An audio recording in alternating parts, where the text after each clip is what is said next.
Assalamualaikum warahmatullahi wabarakatuh. Salam sejahtera untuk kita semua.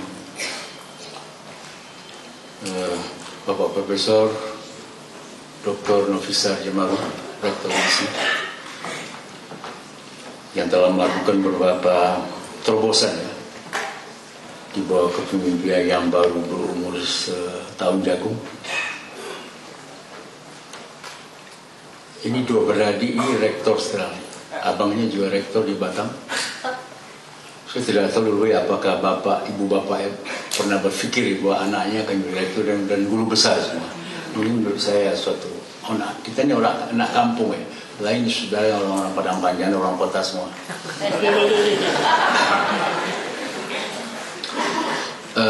Saya minta bicara tentang bagaimana meningkatkan kualitas pendidikan Indonesia, khususnya di UISI. Saya ini bukan orang seni ya. Walaupun saya sudah 12 tahun bergaul dengan para seniman di Akademi Jakarta. Saya anggota di sana dulu atas permintaan saudara almarhum Mbak Esrendra yang terkenal itu. Pergaulan para seniman itu telah turut membuka dan mempertajam cakrawala spiritual saya menghadapi manusia atau memahami manusia.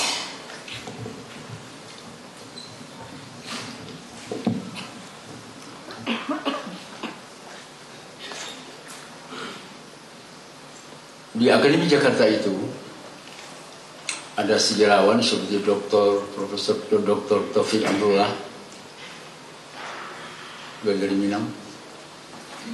Ada seorang pelukis terkenal, Ade Pirouz, asli Aceh dari ITB. Ada juga novelis perempuan, mantan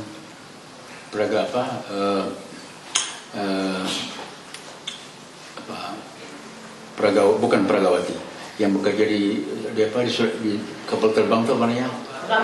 Pramugari ya, N. Hadimi yang terkenal itu. Ada juga ahli bahasa, ada juga pemusik Selamat yang terkenal.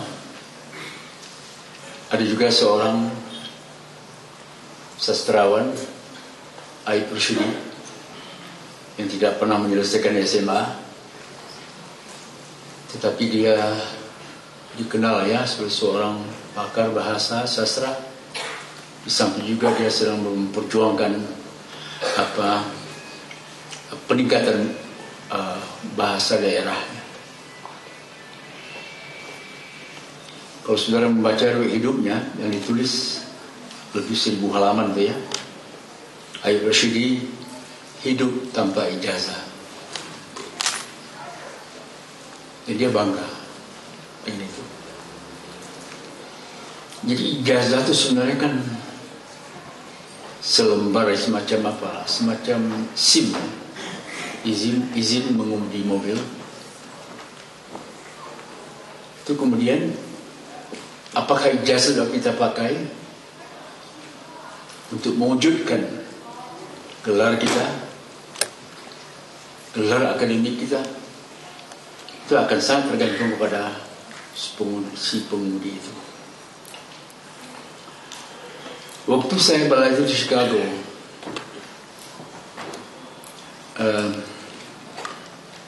hampir 30 tahun yang lalu,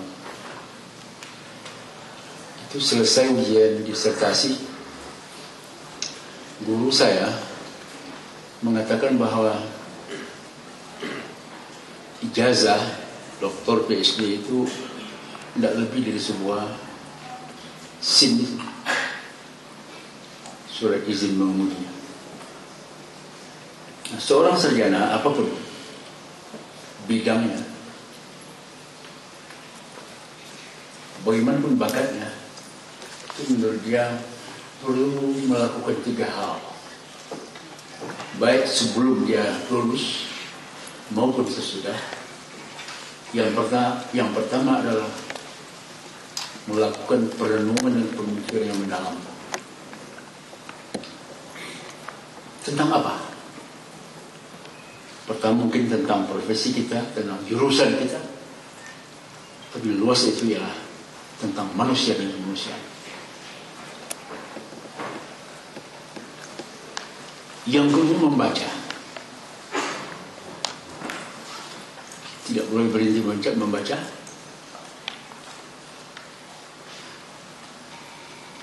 Apalagi sekarang akses untuk sumber-sumber informasi begitu gampangnya, begitu mudahnya, dan begitu murahnya. Tapi ada dampak buruknya, orang menjadi malas. Terjadi sebuah kemalasan intelektual. Kalau kemalasan intelektual dan spiritual ini tidak diatasi, tidak ditanggulangi, tidak disadari, itu bisa akan sarjana tersebut sedang menggali kuburan masa depannya. Yang ketiga, menulis. Dia tidak ada tadi merenung, berpikir, membaca dan menulis. Mengapa harus menulis? Agar pikiran kita, agar hasil renungan kita, agar gagasan kita dilempar ke pangsa pasar untuk dikritik orang, diterima, ditolak. Jadi menulis itu kalau para seniman itu lain ya. Umpamanya seniman film, seni murni dengan lukisan yang luar biasa. Di sini ada 9 program yang ada di sini, tari dengan gerak badannya, tangannya, kakinya yang mempesona seperti kita lihat tadi, tari silat atau seni silat ya, yang sekarang mulai dikembangkan di Sumatera Barat, dan itu sangat perlu sekali. Kemudian juga barangkali yang ini mungkin tidak ada di sini ya, talempong atau canang ya, itu penting sekali. Yang dikenal di Sumatera Barat canang unggan ya, tapi sekarang di mana-mana. Itu kalau kita perhatikan saudara, bagaimana itu ya, mungkin dia buta huruf untuk canang itu, tetapi dia menggerakkan, menjelaskan hanya bunyinya, itu luar biasa. Itu seni yang menurut saya juga menggugah kita. Pada saat politik kekuasaan menjadi liar, misalnya karena ketiadaan visi yang jauh ke depan, maka seni harus tampil ke depan untuk menjinakkan. Jadi Anda jangan hanya semata-mata seni untuk seni ya, yang kata orang Barat art for art. Saya rasa pun itu. Seni itu juga untuk meningkatkan kualitas kehidupan, untuk mempertajam daya tembus intelektual kita, mempertajam kualitas spiritual kita. Jadi saya katakan, pada saat politik kekuasaan menjadi liar karena sepinya visi masa depan, maka seni harus tampil di depan untuk menjinakkannya. Politik itu liar saudara. Kalau tidak punya visi moral, tidak punya kepekaan terhadap sesuatu yang indah. Ada sesuatu, the power of beauty, keperkasaan, keindahan. Itu yang mendidik diisi. Oleh itu saya berharap ya, para alumni isi ini tidak semata-mata untuk setelah selesai sekolah ya, atau sudah mulai sekarang Anda melukis dan segala macam, menari. Itu jangan semata-mata untuk memuaskan diri, tapi untuk meningkatkan kualitas hidup masyarakat, hidup publik. Di Indonesia apresiasi terhadap seni itu lemah sekali, sangat lemah. Seorang sastrawan yang terkenal, seorang penyair, saudara Taufik Ismail, juga berasal di daerah sini, Bukit Tinggi sebenarnya. Itu kan sudah berapa tahun yang lalu, yaitu dia mencoba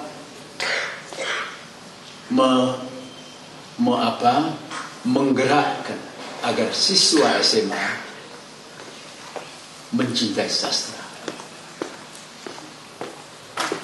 mencintai musik, mencintai tari, mencintai lukisan. Sulit sekali. Coba dibayangkan dari sisi ini ya. Kalau pelajar di Malaysia sampai hari ini, itu mereka akan paham sekali siapa itu Abdul Muiz, ini salah aswannya, siapa itu pengarang Siti Nurbaya, siapa itu layar terkembangnya STA, siapa itu pengarang kapal tenggelamnya kapal Hamka. Di sini orang tidak paham sih. Di Malaysia dihidup, di sini mati.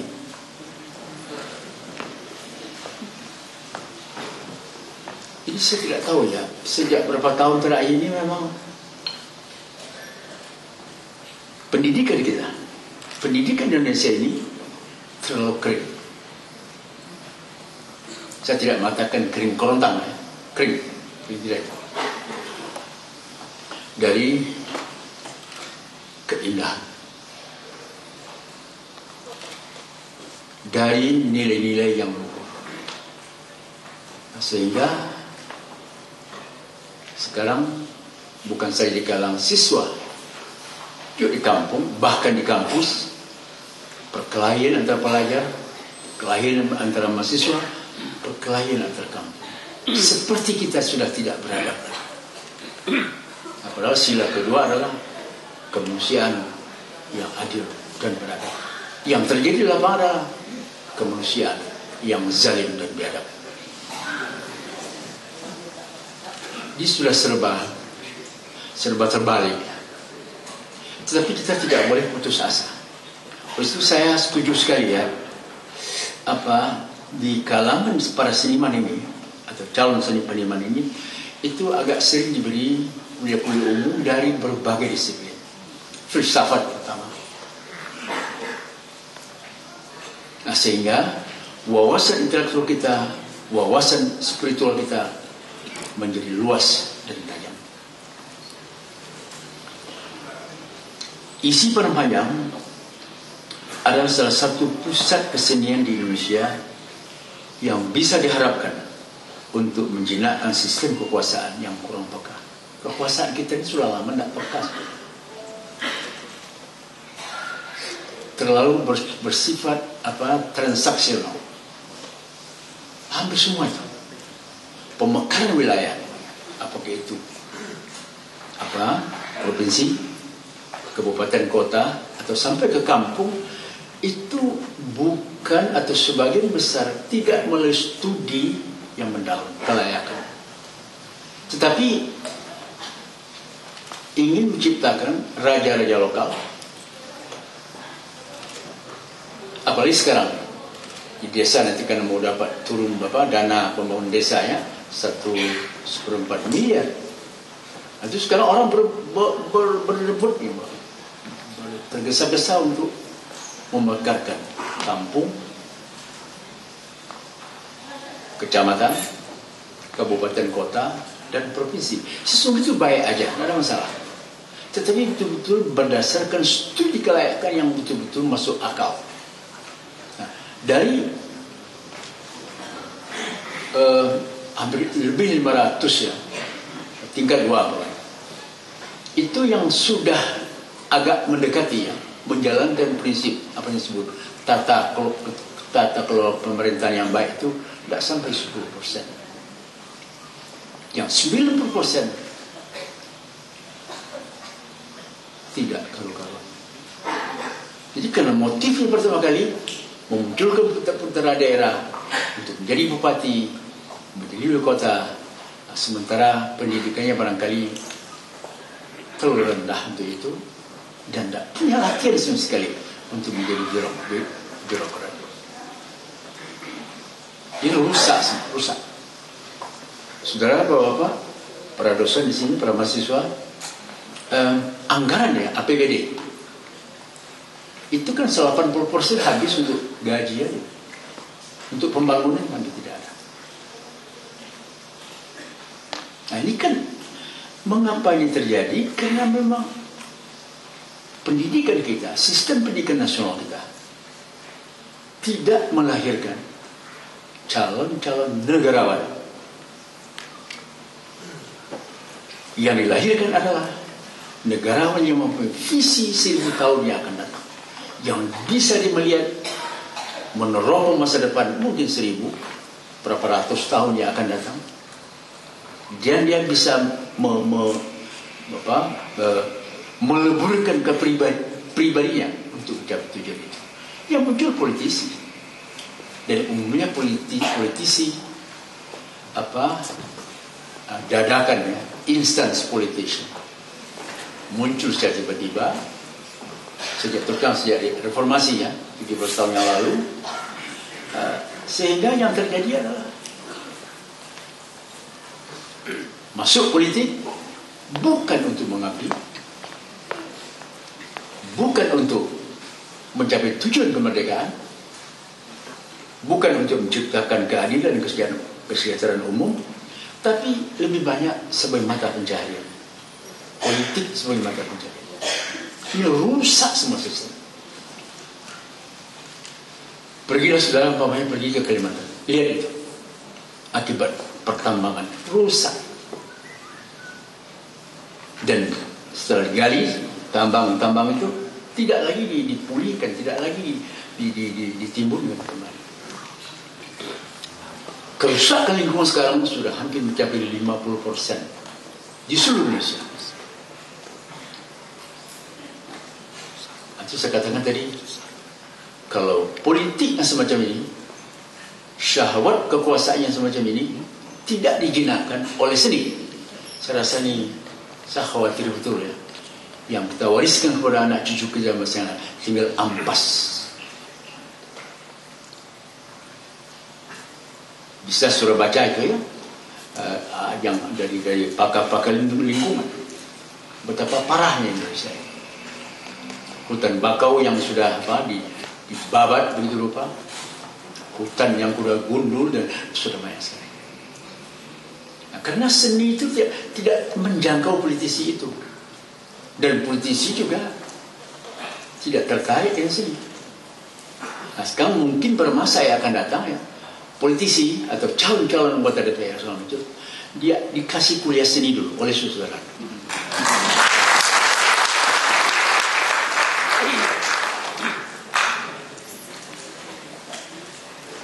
Sebenarnya Indonesia ini adalah sebuah bangsa, disebut juga sebagai negara kepulauan yang terpanjang terbesar di muka bumi.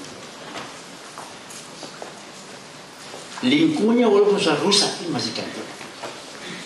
Pergilah ke Papua, ke Raja Ampat, pergilah ke Danau Sorowako di Sulawesi, airnya jernih, danau meninjau, yang kemudian ikan yang banyak mati pun tidak tahu apa sebabnya. Danau Singkara juga sudah agak kotor, dan puluhan danau yang lain. Dan kita lihat sekarang perkembangan penduduk kita. Sekarang sudah terjadi sekarang apa yang disebut ledakan demografis. Jauh kita merdeka, penduduk kita hanya 70 juta. Waktu Soekarno-Hatta memproklamasikan kemerdekaan itu, penduduk kita hanya 70 juta. Sekarang, setelah hampir 70 tahun merdeka, menjadi 250 juta. Pertambahan penduduk sekarang sekitar 5 juta per tahun. Anda bisa bayangkan. Ini ledakan demografi. Dari satu sisi bagus ya, kita bertambah banyak orang manusia di sini. Tapi kalau tidak diikuti oleh pertumbuhan ekonomi, itu kita akan sedang menciptakan manusia-manusia lapar. Kalau sudah lapar pasti ganas. Tak tahu kita ini nanti ya, pemerintah ini. Presiden Jokowi sudah mencanangkan tol laut, itu baik semua itu. Tapi juga di parlemen begitu rupa. Saya sudah beberapa kali menyampaikan, teman-teman anggota daerah, terutama di pusat, yang dari partai agama, yang biasa memakai ayat, hadis atau di kitab Injil segala macam, dan dari partai-partai lain yang tidak terbiasa mengucapkan ayat-ayat, itu kelakuannya serupa, saudara. Ini kan kegagalan pendidikan.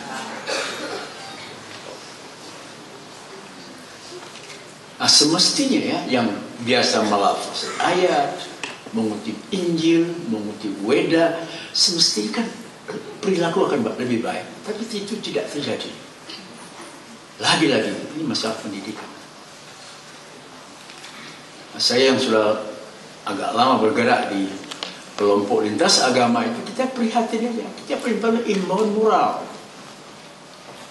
Kita tidak punya senjata, imbauan moral terus. Kalau sudah kita anggap melampaui batas, lalu kita berteriak. Tapi berteriak itu tidak semua telinga bisa mendengar. Kalau telinga bisa mendengar, itulah calon negarawan. Tapi kalau tidak mendengar, itu dia tidak naik kelas sebagai politisi. Seorang seniman dari Madura, Zawi Imran, dia kebetulan segi bahasa. Dia pernah bertanya pada saya, apa bedanya seorang politisi dengan seorang seniman? Seorang saya tidak tahu. Apa itu bom, saya katakan. Jawabnya sederhana. Politisi itu merasa benar di jalan yang sesat. Sedangkan seniman tersesat di jalan yang benar.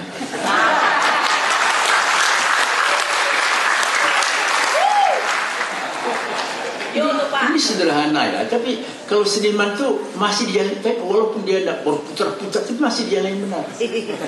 Tapi politisi merasa benar di jalan yang sesat. Nah, ini kan repot sekali. Itu sudah mati, batin mati, mata tidak melihat lagi.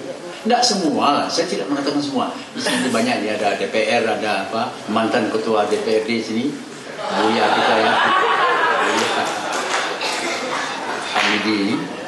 Tidak semua, tapi sebagian besar semacam itu. Kenapa?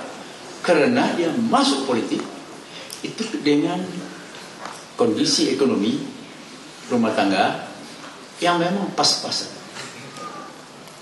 Jadi kemudian oleh itu nanti siapa tahu banyak seniman yang tertarik dengan politik juga sekarang. Saya rasa perbaiki ekonomi dulu. Pribadi ya. Sehingga masuk politik itu bukan lagi untuk itu. Anda mendapat gaji itu sah, halal dan sah. Tapi jangan itu dijadikan Anda permainkan pembuatan APBN. Itu rusak semua. Nah, itu yang terjadi di Republik tercinta. Utang negara sekarang sudah tinggi sekali, sudah hampir 2.000 triliun.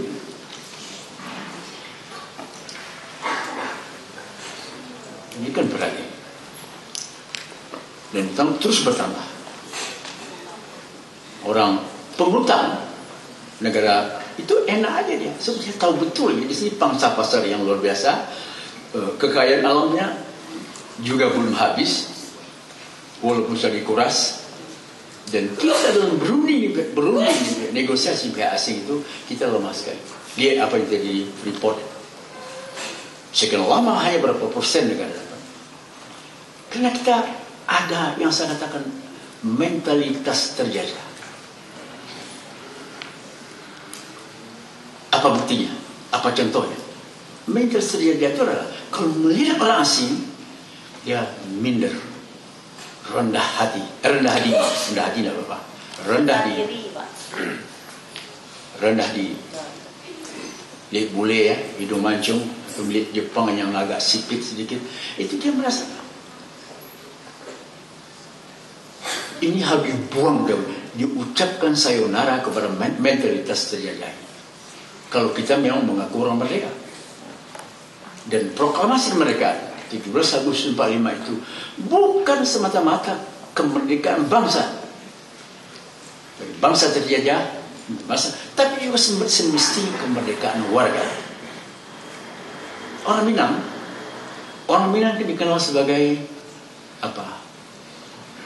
Sebenarnya otak yang bagus-bagus ya. Sampai daerah yang dikatakan industri otak dan macam ini. Itu dulu orang Minang, kata Nafis, penyair pengarang yang terkenal itu orang Minang dulu tidak begitu suka dengan kekuasaan. Kalau dia sudah tidak merasa tenang dengan kekuasaan itu, dia bisa mundur. Itu orang Minang dulu. Apakah itu Tan Malaka?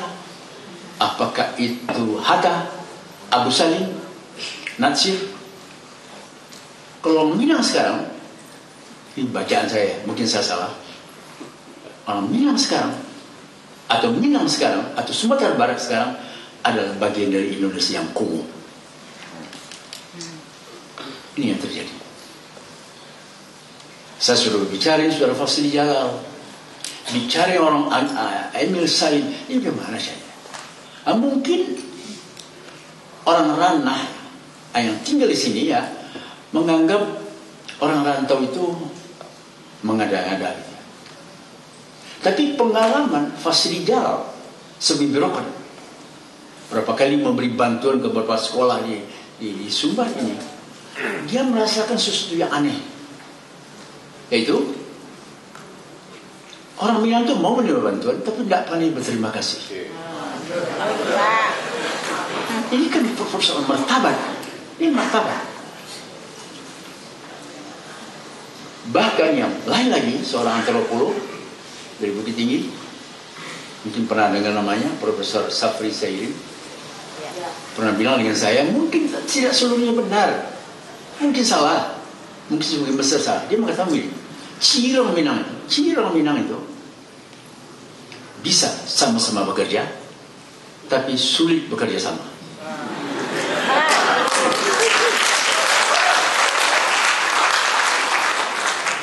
Sebab orang Minang itu egaliter, jelas, itu positif ya. Dia sangat demokrat.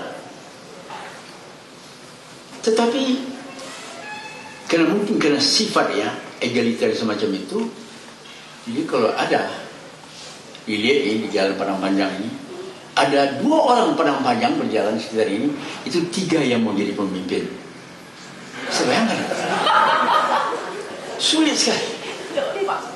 Saya tidak tahu nih, rektornya apa bisa nggak di sini? Tenang ada di sini isi. Kalau di Jawa tempat lain tidak begitu berat. Dulu juga pernah kakak saya dari yang rektor Imam Bonjol dulu ya mengatakan jangan pulanglah ke kampung. Dia rektor di sana. Karena berat sekali orang Minang. Sesuai dengan petata petiti. Petiti kan kaya sekali kita ini. Terkurung anda di luar. Terimpi anda di atas. Terimpi di atas, terkurung anda di luar. Itu kan tidak masuk akal itu. Tapi orang Minang itu begitu. Itu yang pas. Jadi saya rasa ada nih selama kali. Otak-otak besar orang Minang sekarang itu lebih kepada profesi, terutama teknik, kedokteran. Anda pergi ke Cipto Mangunkusumo, itu para spesialis Minang banyak sekali. Kalau dulu muncul Tan Malaka, muncul Agus Salim, Hatta, itu kan otak-otak besar. Sekarang sudah tidak, terutama sejak PRRI. Sampai pemberontakan daerah yang menghabiskan mungkin Andalas masuk Andalas banyak yang mati ya, habis satu generasi. Kita lalu merasa yang saya katakan terjadi proses kalah secara kebudayaan. Ini gubernur yang sekarang ini namanya kan pakai O itu, Irwan Parahit, toh? Itu saya tidak anti lah pakai nama Jawa dan pakai, tapi ini gejala dari orang yang kalah. Nah, orang kalah itu pasti menyesuaikan diri dengan yang menang, yang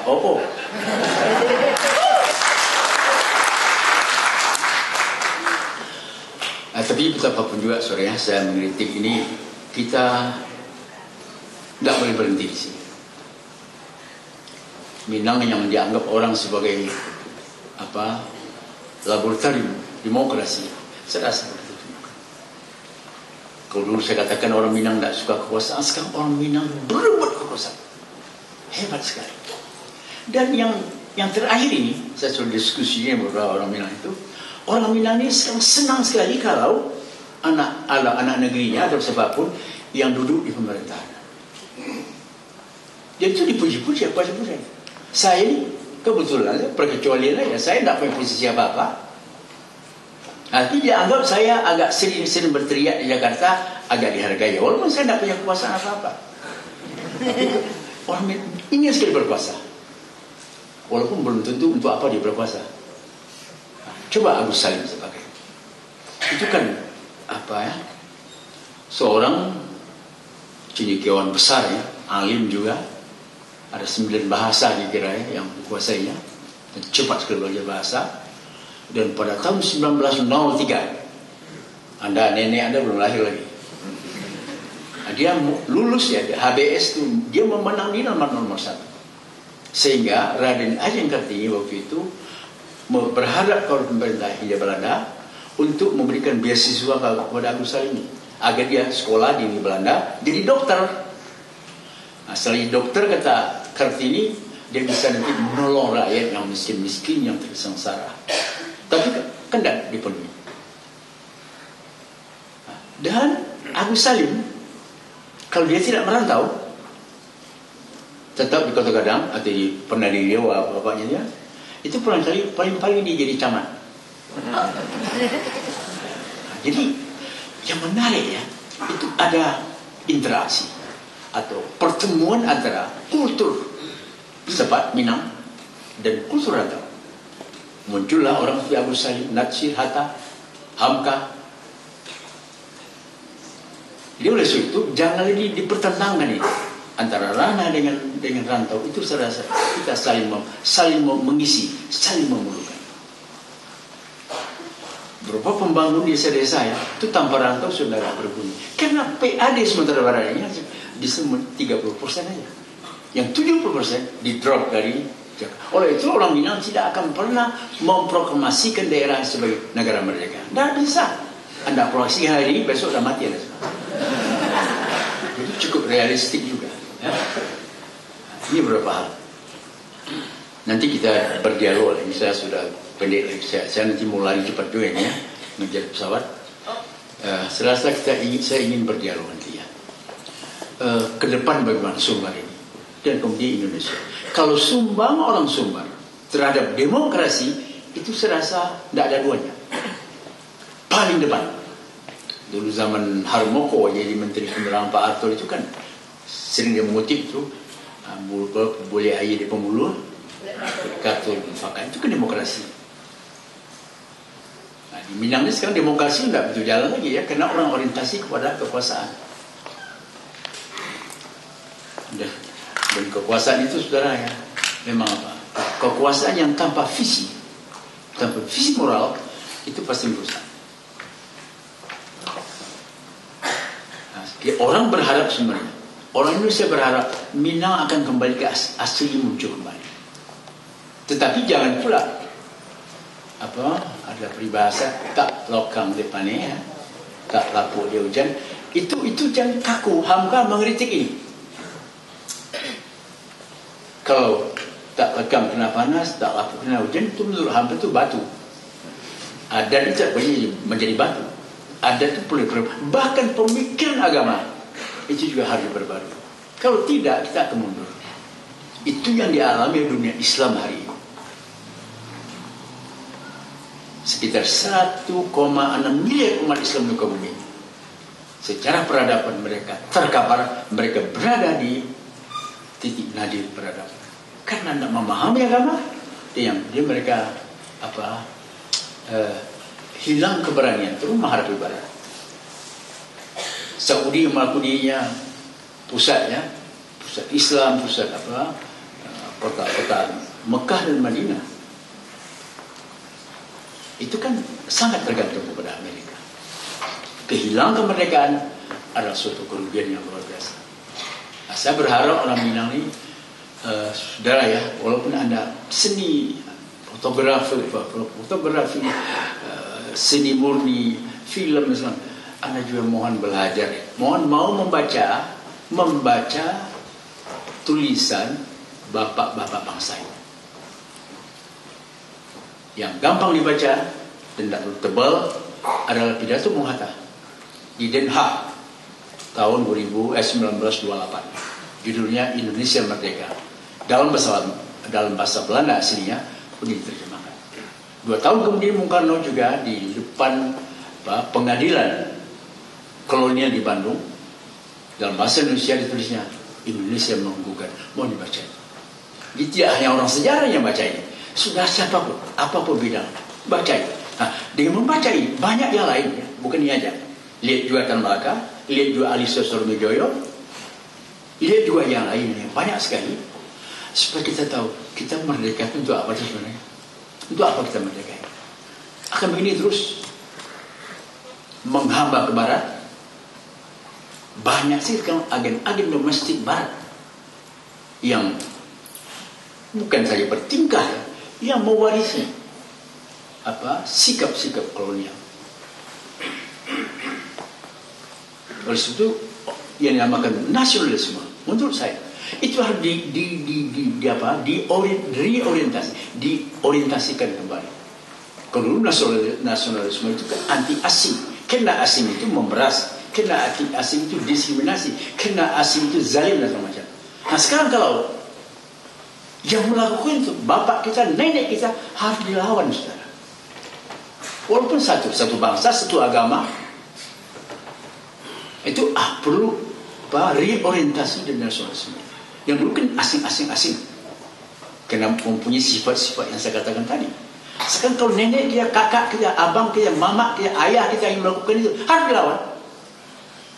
Kalau kita mau memfungsikan kembali nasionalisme itu. Dalam pendidikan menurut saya ini perlu diajarkan. Sejarah, ini kebetulan dia ada dari Yunani. Sejarah itu harus memberi ilham. Sejarah adalah labor kemanusiaan. Sejarah umumnya mati, ya, karena tidak dihayati sejarah. Guru-guru sejarah juga tidak mampu lagi memberi inspirasi kepada anak-anak didik. Agama juga begitu. Banyak guru-guru agama sebagai pegawai, jadi tidak ada pesan agama agar orang itu mempunyai akhlak yang baik, mempunyai moral yang baik, menjadi manusia yang baik, itu hampir tidak terjaga. Dan mungkin pendidikan kita masih perlu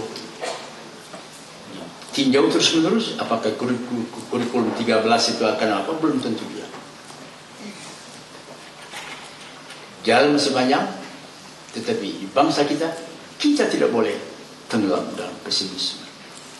Semua kita harus tampil ke depan sesuai dengan kemampuan kita, lapangan kita untuk berbuat sesuatu untuk Indonesia yang tercintai. Saya rasa dulu. Assalamualaikum warahmatullahi wabarakatuh.